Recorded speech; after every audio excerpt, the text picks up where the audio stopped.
Hola amigos, buenos días. Gracias por conectarse nuevamente a una transmisión webinar. Hoy tenemos un tema bastante interesante, a una invitada bastante importante también dentro del tema SARS-CoV-2. Una aproximación inmunológica de investigación es nuestro tema para hoy. Paola, bienvenida. Muchas gracias. Sin un tratamiento o fármacos específicos y vacuna aún desarrollada, la única defensa que tiene nuestro organismo frente al nuevo coronavirus es el sistema inmunológico. Una mejor comprensión de los mecanismos de infección del SARS-CoV-2 permitirá desarrollar nuevas pruebas de diagnóstico en donde se combine la identificación molecular e inmunológica para aumentar la sensibilidad del diagnóstico en los distintos estadios de la infección. Adicional a ello, el desarrollo de las vacunas será más eficiente cuando se logren identificar las ponencias dianas terapéuticas para favorecer al contenido del patógeno. Hoy nos acompaña, como les comentaba, Paola Dalgo, es nuestra bioquímica farmacéutica invitada para el día de hoy. Paola tiene un máster en biotecnología molecular y es doctora en biomedicina y biotecnología. Esto por la Universidad Valencia de España. Desde el año 2014 es docente e investigadora de grado y posgrado del Departamento de Ciencias de la Salud de la Universidad Técnica Particular de Loja. Forma parte del grupo de investigación en enfermedades crónicas no transmisibles. Su investigación está orientada al análisis molecular de genes y mutaciones puntuales de diversos virus como el HPV, implicado en el desarrollo del cáncer. Bienvenida, Paola, nuevamente. Esperamos, pues, puedas compartirnos este tema tan importante hoy, el desarrollo para la aproximación inmunológica. Muchas gracias, Lisset. Bueno, primeramente quiero agradecer a la invitación generada de su parte. En realidad, conocer más sobre el microorganismo es la única manera de intentar buscar algunas medidas de terapia con respecto a esta pandemia global que estamos enfrentando, y ha sido una de las más severas en los últimos años. Hablar de la inmunología también es muy interesante porque nos permite generar una aproximación más concreta a distintas dianas terapéuticas. En este webinar me gustaría un poco abordar lo que respecta a la inmunopatogenia del virus del SARS-CoV-2, conversar un poco de diagnóstico con respecto a nuevas estrategias para identificar el SARS-CoV-2 puntualmente, hablar un poco de inmunoterapia, nuevos blancos terapéuticos y inmiscuirnos un poco también en lo que respecta a las perspectivas de investigación, considerando qué es lo que podemos hacer a mediano y a largo plazo con respecto a este COVID-19. En ese sentido, como ya lo había mencionado, es importante entender que si no tenemos un tratamiento o un fármaco específico que hasta el momento haya sido aprobado y desarrollado como terapéutica para la inmunopatogenia de SARS-CoV-2, la única defensa que tenemos frente al nuevo coronavirus es el sistema inmunológico. ¿Sí? Este sistema, que constituye una red compleja de células, órganos, tejidos y moléculas que están actuando de forma coordinada con el único objetivo de protegernos de microorganismos, también de sustancias extrañas que se encuentran rodeando nuestro medio y que intentan atacar nuestro sistema. Es lo que pasó con SARS-CoV-2, que lo adquirimos del medio ambiente.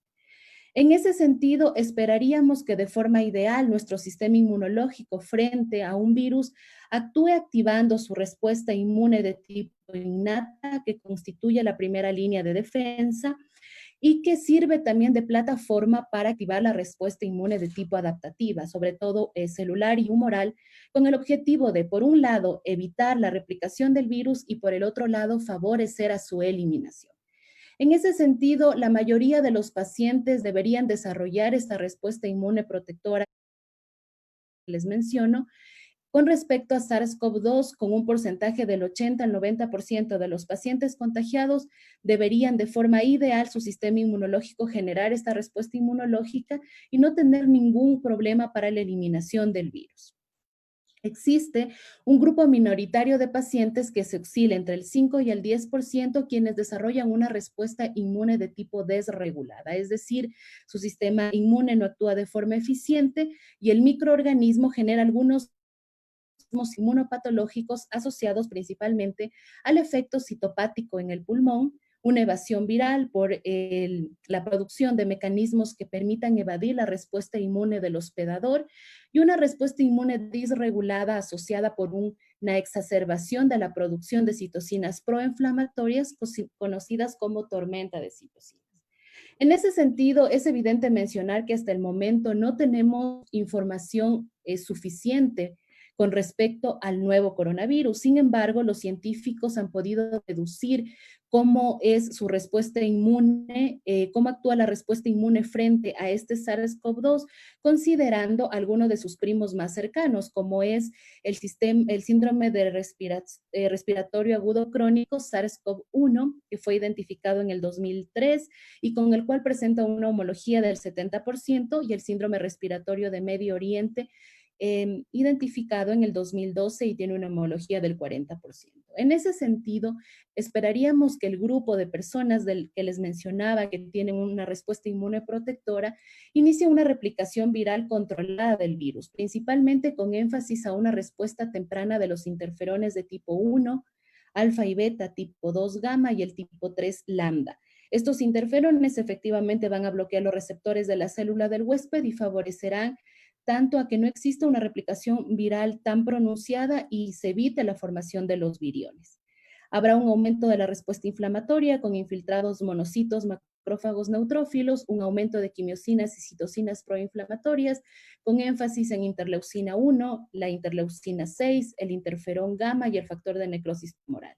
Apoptosis de células epiteliales y endoteliales mínimas únicamente en las células que se encuentran directamente comprometidas con el virus, una permeabilidad vascular reducida que sí que permita generar un tráfico leucocitario para favorecer a una respuesta inflamatoria eficiente, pero que no comprometa al sistema circulatorio.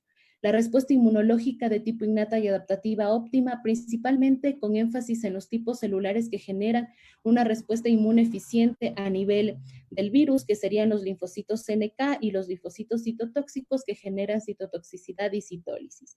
De forma normal se debería darle eliminación efectiva del virus. Los individuos desarrollarían una inmunidad protectora por producción de inmunoglobulinas tipo M, G y A, y finalmente desencadena una supervivencia del individuo. Esto es lo que esperaríamos que funcione en un sistema inmunológico protector.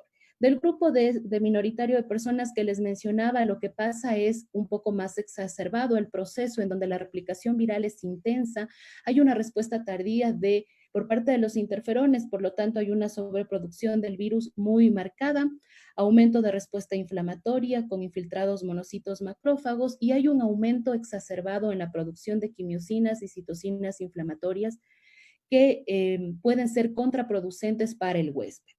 Apoptosis de las células epiteliales aumentadas, una permeabilidad vascular incrementada, principalmente por un cambio en el equilibrio de los factores de vasodilatación y de vasoconstricción que pueden generar unas características del endotelio dañado, principalmente de procoagulación, que se ha estado también reportando en algunos pacientes con enfermedad severa del COVID. Respuesta inmunológica innata y adaptativa exacerbada. Se ve evidentemente una eliminación alterada del virus y esto desencadena lesión pulmonar aguda, síndrome de distrés respiratorio agudo y una elevada morbimortalidad. En este sentido, se ha reportado que existe un grupo etario de pacientes que pudiesen tener esta respuesta inmune de tipo disregulada, haciendo énfasis principalmente en adultos mayores de 60 años. Se puede considerar que esto estaría sucediendo probablemente por la menor capacidad que tienen los adultos de responder a neoantígenos, evidentemente con un patógeno nuevo con el que no han tenido contacto, no hay un proceso de selección clonal y sobre todo el timo ya se encuentra involucionado a esta edad. Puede haber una disminución también de la inmunidad frente a los patógenos con lo que respecta a la capacidad que tengan las células para reaccionar frente a un patógeno desconocido, una capacidad alterada de la inflamación, tanto sistémica como local. Sin embargo, es importante mencionar también que existe el reporte de algunos pacientes con enfermedad severa del COVID que tengan una edad media, incluso jóvenes y hasta niños. A lo mejor a nivel de investigación se puede sugerir, y en Europa existen numerosos estudios ya con respecto a identificar genes de susceptibilidad que puedan estar generando una predisposición en ciertos grupos, cierta población, grupos etarios asociados a la enfermedad del SARS-CoV-2. Entonces, a lo mejor estudios de genética poblacional sí que nos puedan direccionar en este nivel y sería importante un poco enfocarnos en la investigación, a lo mejor por este lado, ¿ok? Les había mencionado de la tormenta de citocinas. Esto se considera a la sobreproducción, liberación excesiva e incontrolada de citocinas proinflamatorias. Había mencionado también, haciendo énfasis en interleucina 1, que es la que inicia la cascada de activación de la síntesis de las citocinas proinflamatorias, la interleucina 6, el interferón gamma, factor de necrosis. De forma normal esperaríamos que estas células se sinteticen, que estas proteínas se sinteticen para activar los distintos tipos celulares y generar una respuesta celular eficiente.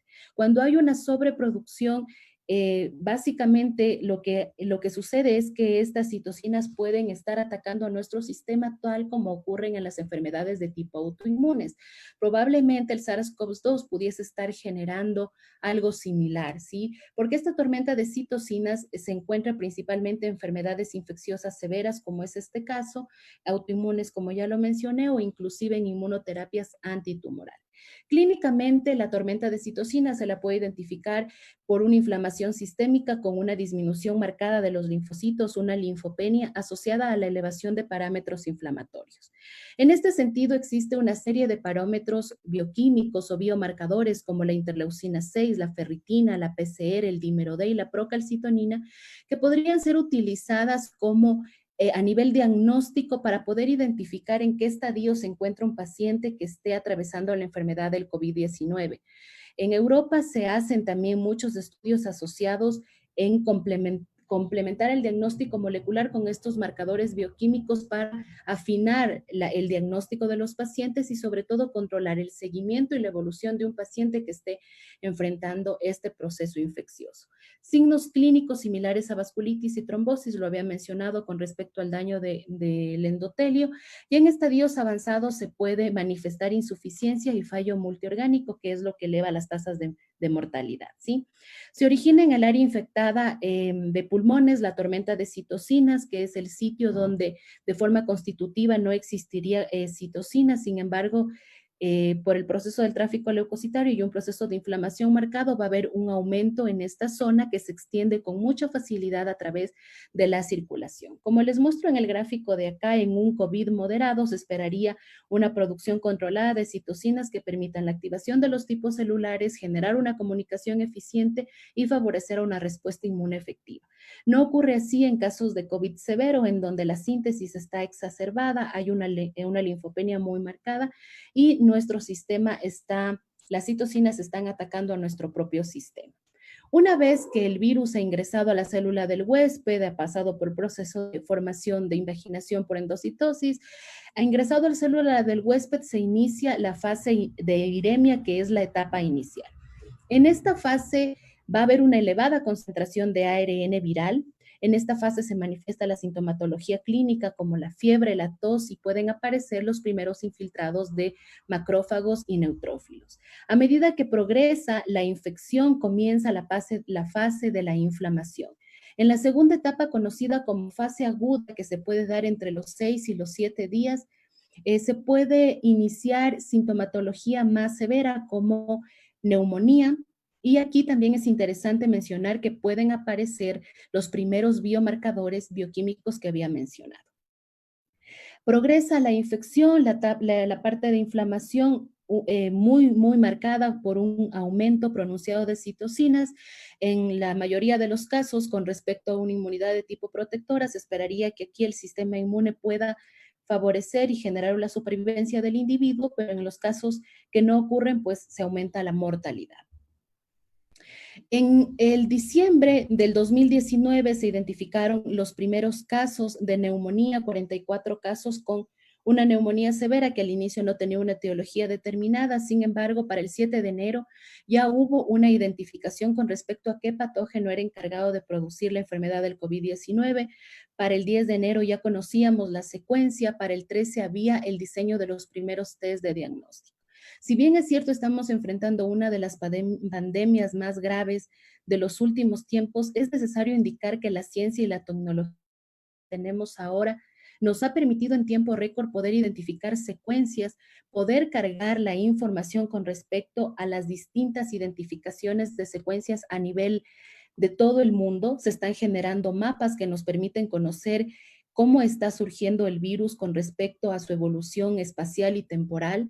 Y eso ha sido importantísimo para que de cierta manera intentemos buscar un mecanismo que nos permita generar un diagnóstico más eficiente, pero también nos permita generar terapias que mitiguen un poco la emergencia sanitaria que estamos atravesando. En ese sentido, si bien es cierto, la PCR en tiempo real constituye la técnica idónea para poder identificar a nivel diagnóstico el microorganismo, es importante mencionar que se recomiendan también algunas técnicas alternativas como la utilidad de biomarcadores para apoyar al diagnóstico. En ese sentido, en esta gráfica les quiero indicar que la gráfica de arriba representa a un paciente de un estado protector, respuesta inmune protectora, un paciente con COVID que ha podido sobrevivir a la infección. Visualizamos cómo en la línea roja la carga viral aumenta a medida que se inicia la infección y atraviesa la etapa de inflamación. También se puede ver cómo los tipos celulares, linfocitos T y B, si bien es cierto, bajan un poco en concentración en la fase aguda, se vuelve a restablecer en la fase final de la inflamación o en la fase de resolución. Con los marcadores inflamatorios se visualiza que está marcado con azul cómo aumentan pronunciadamente en la fase aguda, sin embargo, posteriormente vuelven a un estado normal, digámoslo así.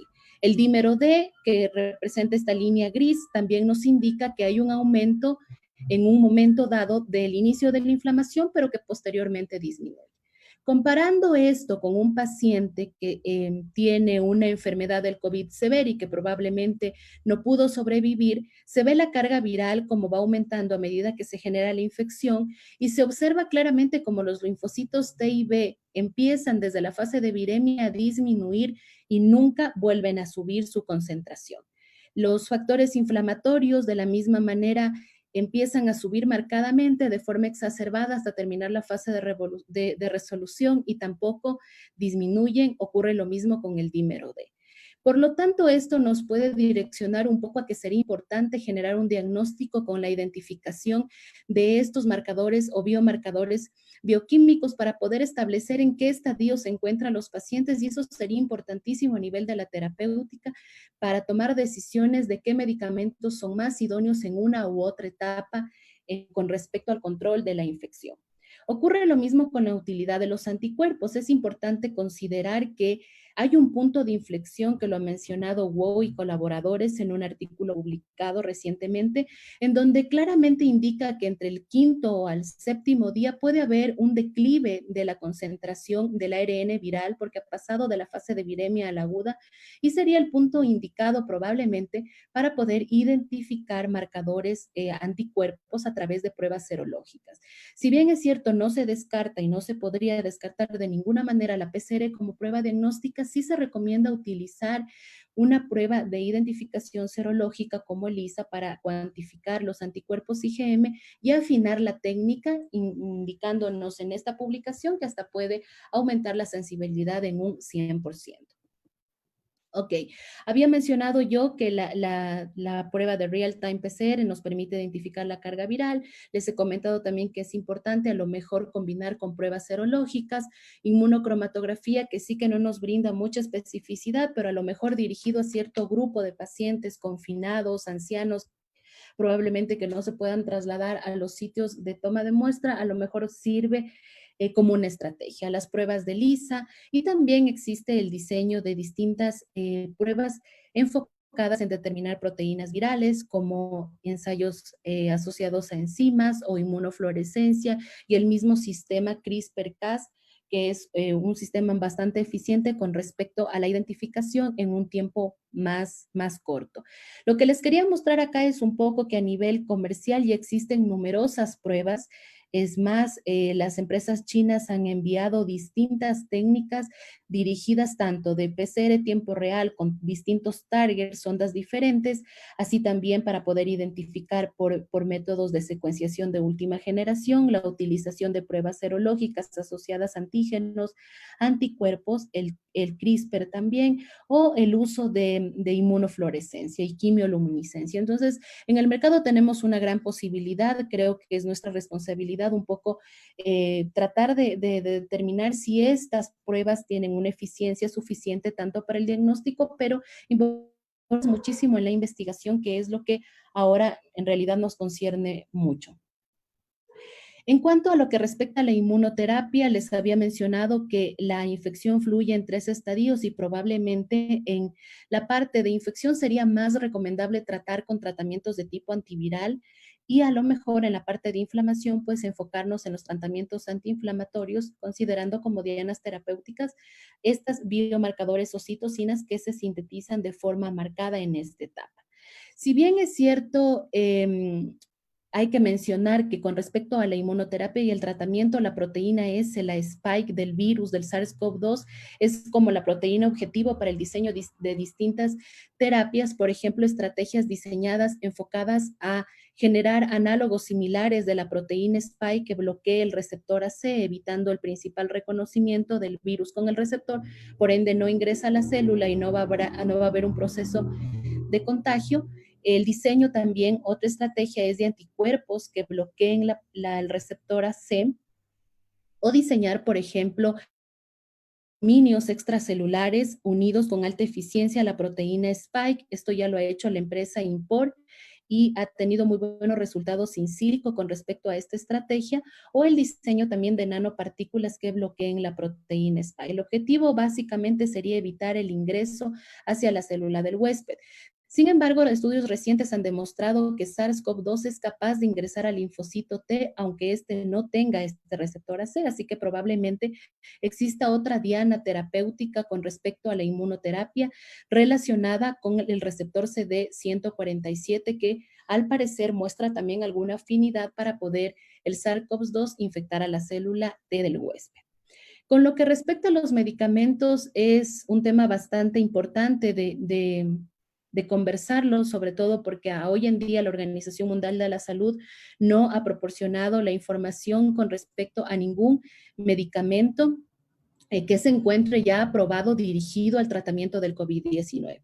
Entendemos que el SARS-CoV-2, como les había mencionado, y yo creo que lo tenemos bien claro, ingresa o intenta ingresar a las células del huésped a través de su proteína S que se une al receptor AC. Sin embargo, las células del huésped también tienen otras proteínas transmembrana como TMPRSS2 que le permite la unión con eficiencia de la envoltura del virus con la membrana del huésped y generar por la producción de un endosoma proporcionado por la membrana del huésped. Una vez que ingresa al interior de la célula, estos microorganismos que son intracelulares estrictos, ingresa al interior de la célula y aquí sí que ya puede producir una serie de poliproteínas encargadas de formar su complejo de replicación-transcripción que le permita generar a través de su RNA polimerasa RNA dependiente de ARN, sintetizar sus proteínas, ensamblar los nuevos viriones y generar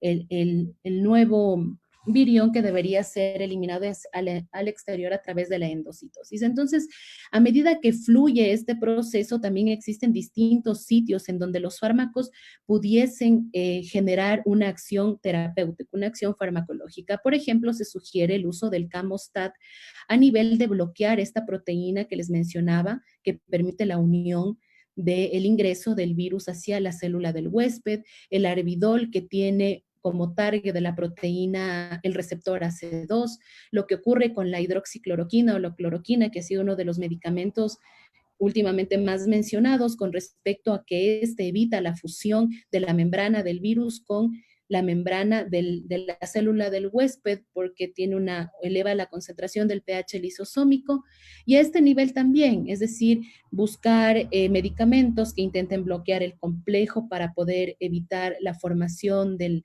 de la síntesis del RNA y así evitar de cierta manera que el virus se pueda replicar y se pueda diseminar.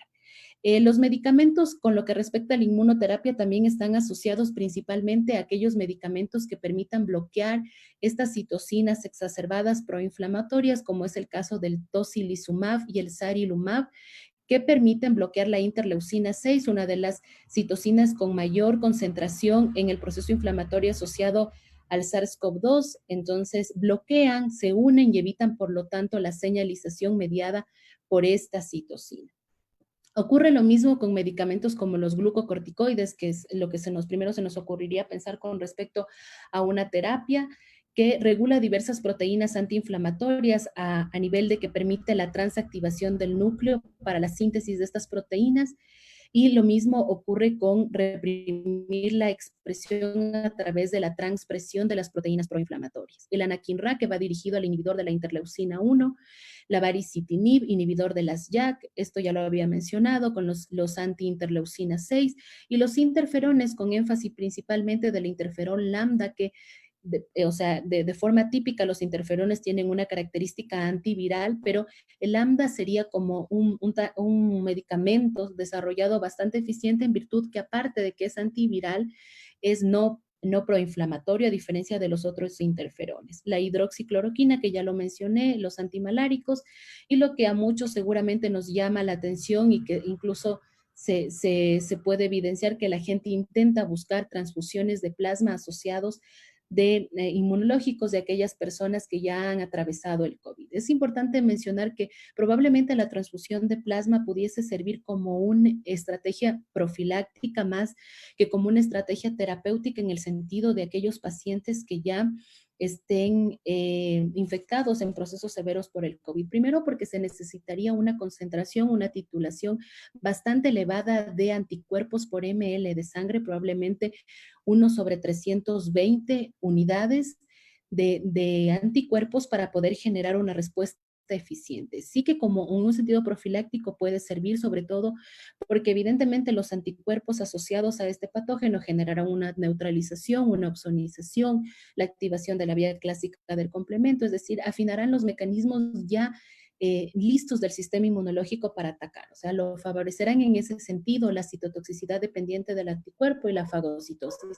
Pero se requerirían, como lo había mencionado, concentraciones bastante elevadas de estos anticuerpos en plasma para que puedan generar por lo menos una terapéutica a nivel de pacientes con COVID severo.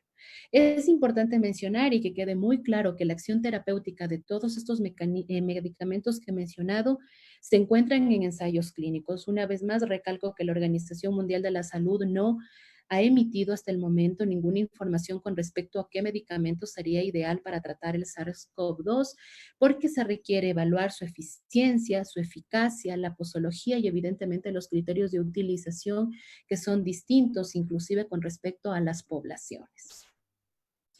Con lo que respecta a la perspectiva de investigación, quería comentarles que a lo largo, de la presentación he mencionado algunas cosas que en investigación serían útiles poder empezar a realizar. Por ejemplo, la genética poblacional de aquellos pacientes con susceptibilidad, algunas nuevas dianas terapéuticas como el receptor 147 que permite el ingreso de SARS-CoV-2 al linfocito T.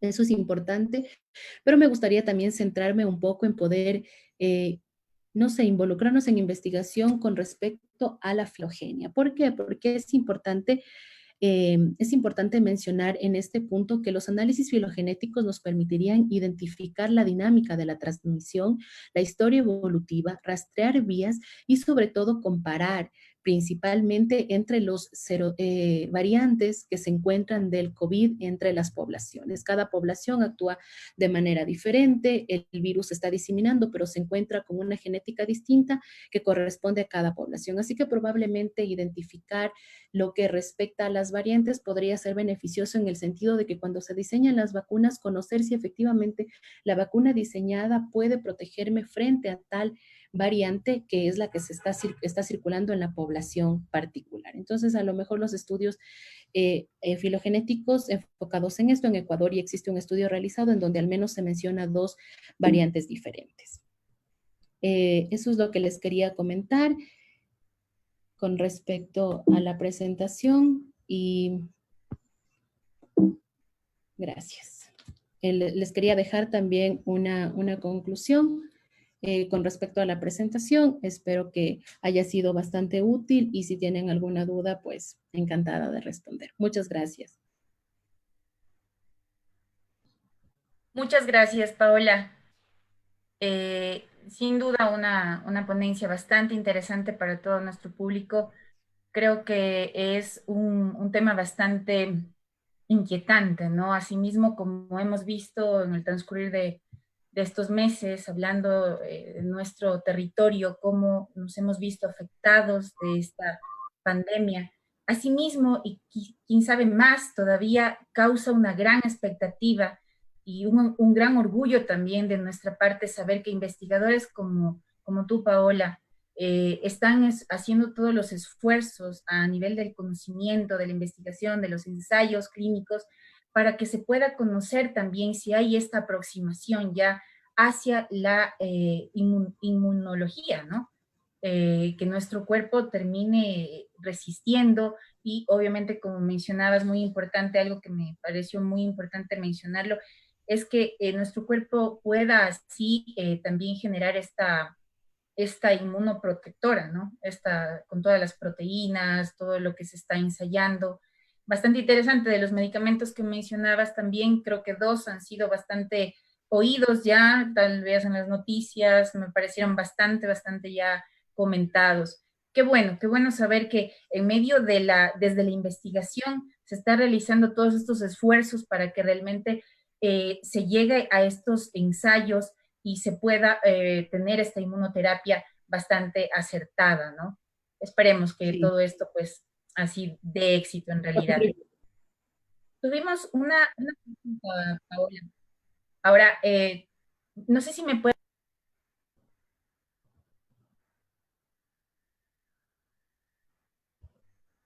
Ok. en la presentación.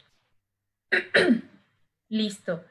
Gracias, Paola, por la ponencia. Como te decía, bastante interesante el nivel de expectativa que tenemos de parte de los ecuatorianos y toda la población a nivel mundial es que podamos realmente hallar esta terapia, inmunoterapia, como lo mencionaste, que creo que es la palabra correcta, ¿no? Y desde la investigación pues se hace estos esfuerzos. Tuvimos mediante nuestro Facebook, bueno, antes de proceder con la pregunta, quiero saludar a nuestra audiencia. En realidad nos llena de orgullo saber que muchos de ustedes están conectados. El Instituto Ángel Polillo Chávez, Ximiatú, José Ochoa León, 3 de marzo, la Universidad Nacional de Chimborazo también estuvo conectada. Gracias por permanecer con nosotros. Gracias también por las consultas. Uno de ellos nos consultaba los anticoagulantes en el tratamiento, no sé, Pau, si puedo, cabe esta pregunta, pero nos decía, los anticoagulantes en el tratamiento dan un fin, o sea, ¿tienen éxito en este sentido? Ok, en realidad no existe una evidencia científica concreta con respecto a los medicamentos como lo había mencionado. Todo es información empírica, a lo mejor los medicamentos que se intentan utilizar considerando o asociados a que han sido útiles con respecto al control de otros virus. Sin embargo, por el momento no se puede sacar una conclusión con respecto a si son eficientes o no. Hay que considerar que cada individuo es distinto y sobre todo que puede estar contagiado por el COVID-19 y a lo mejor estar también enfrentando alguna enfermedad de tipo autoinmune, un proceso de hipertensión, enfermedades asociadas a diabetes. Entonces, los medicamentos a lo mejor son útiles para un grupo y no lo son para otros. Sería muy pretencioso intentar por el momento, con la poca información que tenemos, llegar a una conclusión de qué medicamento es útil, si nos sirve o no. Entonces, un poco llamado en ese sentido a la población de no automedicarnos y esperar a que la evidencia científica de alguna manera nos oriente en ese sentido. No nos queda más que esperar un poco con respecto a los tratamientos. Perfecto, Paola, muchas gracias. Vamos con una pregunta más. Nos dice, ¿es posible que una persona que se curó de la COVID-19 puede volver a contagiarse o desarrolla inmunidad para esta enfermedad? Ok, con respecto a la inmunidad, si nosotros estamos contagiados de un microorganismo, efectivamente nuestro sistema, pasado el proceso inflamatorio, va a generar respuestas, perdón, células de memoria, anticuerpos de memoria, básicamente. Eso ocurre de forma típica. Sin embargo, menciono una vez más que con respecto al coronavirus, la información todavía es escasa reportes inclusive donde se mencionan de procesos de reinfección. No se sabe si el resultado previo del diagnóstico fue un falso negativo o efectivamente existe algún mecanismo de evasión por parte del virus que reactiva el proceso infeccioso. Aún la información es bastante sesgada e ineficiente como para mencionar que que tendríamos ya anticuerpos protectores con respecto al COVID, que no vamos a volvernos a contagiar con otro tipo, con otra variante o con el mismo, inclusive porque el virus está mostrando una capacidad elevada de mutación y también de infectividad y transmisibilidad bastante marcada. Perfecto, Paola. Bueno, es importante mencionar que estamos a casi ya 2 minutos de que se termine nuestra transmisión. El tiempo en Zoom pues es bastante limitado, pero tenemos una pregunta más y gracias Fercho Serrano nos dice, ¿cuál sería la utilidad en términos de vacunas? ¿Estudiar la variabilidad genética del virus? Sí, yo creo que como lo había mencionado a nivel de investigación, probablemente poder identificar las cepas circulantes, discernir entre qué es lo que se encuentra en nuestra población puede ser bastante beneficioso al momento de buscar estrategias con respecto al desarrollo de vacunas, ¿sí? Buscar dianas terapéuticas nuevas, serotipos se encuentran en nuestro medio sería importantísimo. Un poco pensar también a mediano y a largo plazo el diseño de vacunas que vayan dirigidas a nuestra población ecuatoriana, a cada una de nuestras regiones. Con respecto a otros virus, se hace evidente que no siempre compartimos los mismos genotipos entre una y otra población, por lo tanto, en este caso no debería ser diferente. Así que enfocarnos un poco a nivel de investigación, sobre todo con análisis filogenéticos y un conocimiento más certero del SARS-CoV-2 sería la única manera de que nos permita ayudar a mitigar de alguna manera la emergencia sanitaria y más adelante algún problema de salud prolongado, porque este virus, como lo habían mencionado, vino para quedarse. Va a faltar algún tiempo con respecto al conocimiento y al diseño de nuevas estrategias para poderlo eliminar de forma eficiente. Ok, estamos casi por terminar, Paola. ¿Qué mensaje como investigadora nos dejarías para la comunidad en el marco de esta pandemia? Ok, mi mensaje sería que a nivel de todas las personas que están involucradas en la investigación, invitarles a generar nuevos proyectos relacionados con el conocimiento más exacto del SARS-CoV-2. Es como lo había mencionado, la única forma de poder atacar algo es conocerlo por completo y la manera de hacerlo es a través de investigación. No descuidar evidentemente la parte diagnóstica, porque ahora mismo es lo que nos está ayudando para controlar un proceso de transmisión más severo, pero intentar buscar nuevas estrategias, un poco deficiente, intentar generar vacunas, a lo mejor kits de diagnóstico rápido. Sé que algunas universidades están haciendo de forma muy eficiente y un poco incentivar para que eso se continúe realizando en distintas instituciones, tanto públicas como privadas. Interesante, Paola. Desde la academia, sin duda, se hace un gran esfuerzo, ¿no? Para poder conocer a nuestro enemigo en este momento. Y conociendo a nuestro enemigo, pues sabremos tener las armas fundamentales para poder desarrollar esa inmunidad ante la lucha con esta pandemia. Muchas gracias, Paola. Gracias a nuestra audiencia. Gracias por conectarse con nosotros. Esperamos nuevamente que se conecten el día de mañana. Estén pendientes de nuestras publicaciones en redes igualmente y las invitaciones que les hacemos continuamente para los enlaces en las transmisiones diarias. Muchas gracias, Paola. Que tengas un Gracias, lindo día. gracias. Igualmente, gracias.